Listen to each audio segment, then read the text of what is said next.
This is an exclusive from Axios.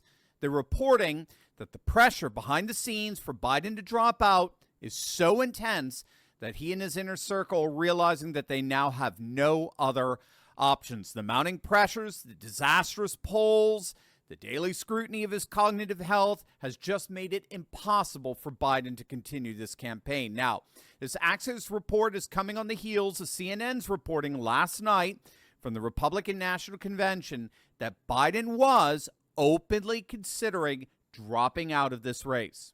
And talking to a senior Democratic advisor tonight who is telling me this. He said he believes the president is being, quote, more receptive to these calls of concern. He goes on to say this: the private conversations with the Hill are continuing, this advisor tells me.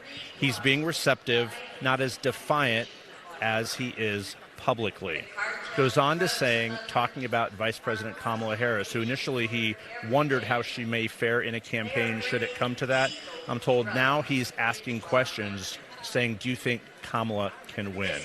Again, this advisor offers caution saying this: it is still unclear where he's going to land, but he seems to be listening.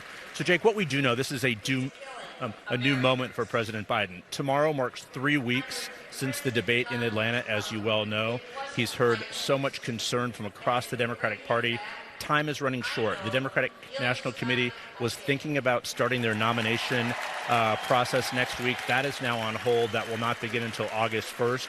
So there is a bit of time for the president to make his decision. But hanging over all of this is the same thing as it's been for the last 3 weeks. If not him, who?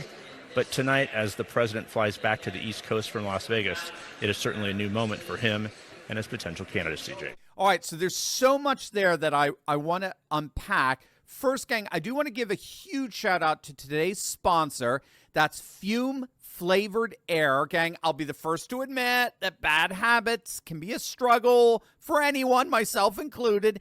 And when I hear about a solution to solving a bad habit I know many people deal with, I can't wait to share it with you. And what if I told you that there was an enjoyable and fun alternative to one of the most prevalent bad habits in our society? Well, there is, and that's where Fume comes in.